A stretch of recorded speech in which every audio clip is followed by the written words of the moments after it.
আসসালামু আলাইকুম। এখন দেখবেন সংবাদ শিরোনাম।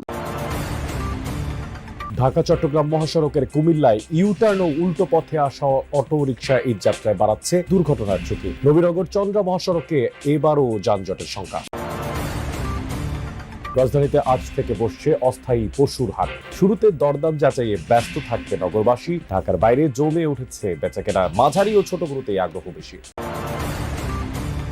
রাজধানীর ভাটারায় সক্রিয় কিশোর গ্যাং ইমন গ্রুপ। নির্মম হামলায় আহত এক তরুণ। সিসিটিভির ফুটেজ সংগ্রহের পর ব্যবস্থা নেবে পুলিশ।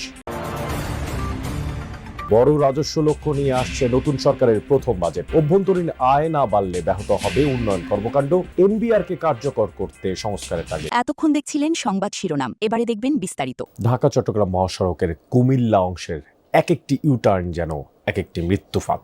ব্যস্ত এই মহাসড়কের ঝুঁকি নিয়ে চলাচল করছে হাজারো যানবাহন, আর সেই ঝুঁকি আরও বাড়াচ্ছে উল্টো পথে চলা সিএনজি আর অটোরিকশা।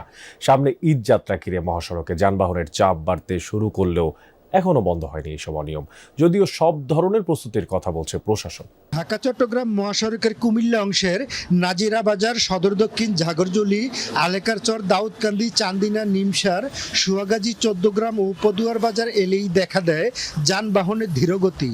কখনো তৈরি হচ্ছে দীর্ঘ যানজট। ইউটার্ন আর উল্টো পথে আসা বাস, রিক্সা, অটোরিকশার কারণে প্রতিটি মুহূর্তই যেন মৃত্যু থেকে বেঁচে থাকার চ্যালেঞ্জ। আমাদের গাড়ি মহাসড়কে চলতে হলে এগুলো বন্ধ করতে হবে। তো রোডের উপরে চলে ভাই, এটা কেমন লাগে?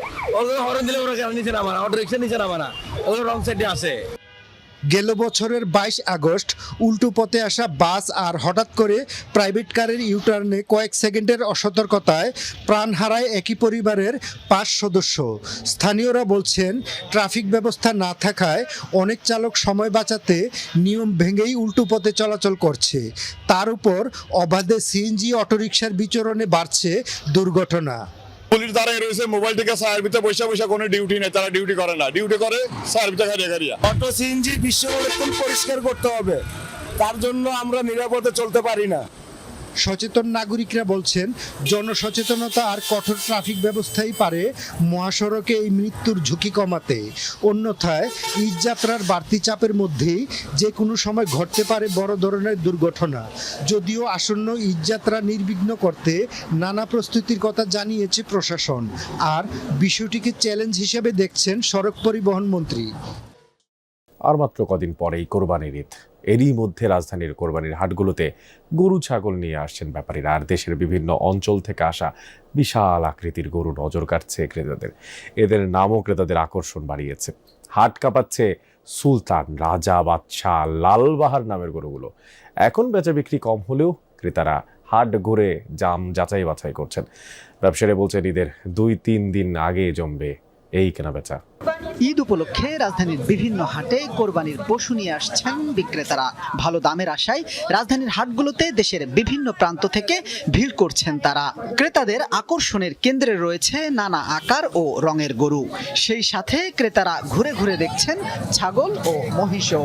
আজ থেকে আনুষ্ঠানিকভাবে শুরু হয়েছে রাজধানীর কোরবানির পশুর হাটের বেচাকেনা। তবে হাট পুরোপুরি জমে উঠতে আরও কিছুটা সময় লাগবে। শুরুর দিন যারা হাটে আসছেন তারাও দাম যাচাই বাছাই আর পছন্দের পশু খুঁজতেই ঘুরছেন এক হাট থেকে অন্য হাটে।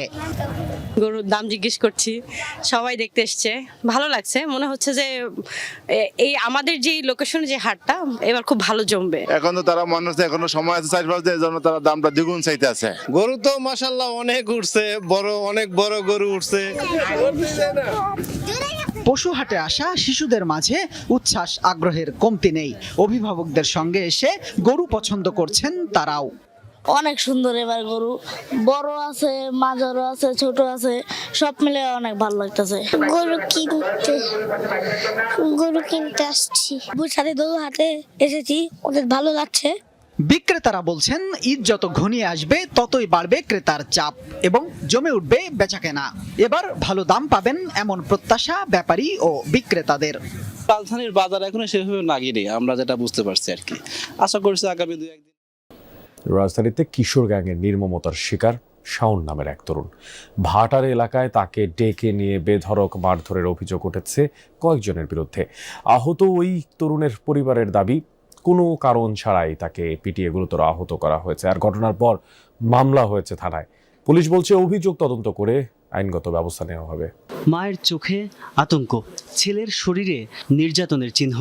যে ছেলেটা একদিন আগেও স্বাভাবিকভাবে চলাফেরা করত, এখন সে বিছানায় কাতরাচ্ছে যন্ত্রণায়। অজ্ঞান হয়ে রয়েছে, তারপরে আমার ছেলেটার ওই জায়গায় এরপরে আবারও মারছে। মানে আমার ছেলেটার কোনো সেন্স নেই। ওই যে হাতের ভিতরে কি জানি দিয়া এর ভিতরে বসেছে, ওদিকে লাগতেছে, ফরাইছে ইচ্ছা মতো। এটি করার পরে আমার ছেলে সেন্স হারিয়ে ফেলাইছে। গত বৃহস্পতিবার সন্ধ্যায় ভাটারার সাতারকুল এলাকার একটি গেটের সামনে ডেকে নেওয়া হয় শাওনকে। এরপর শুরু হয় মারধর।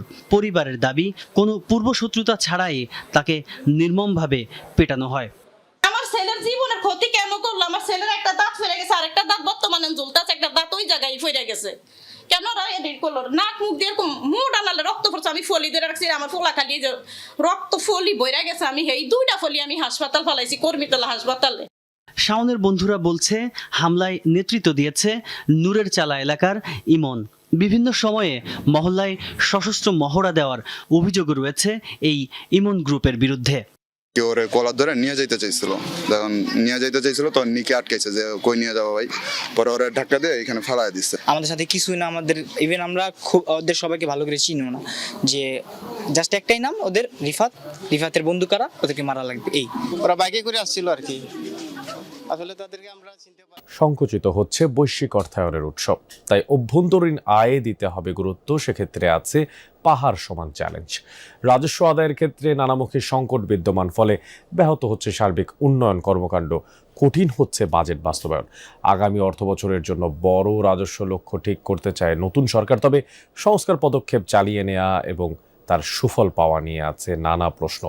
বিশ্লেষকরা বলছেন এনবিআরকে কার্যকর করতে হবে, আর এক্ষেত্রে সংস্কারের বিকল্প নেই।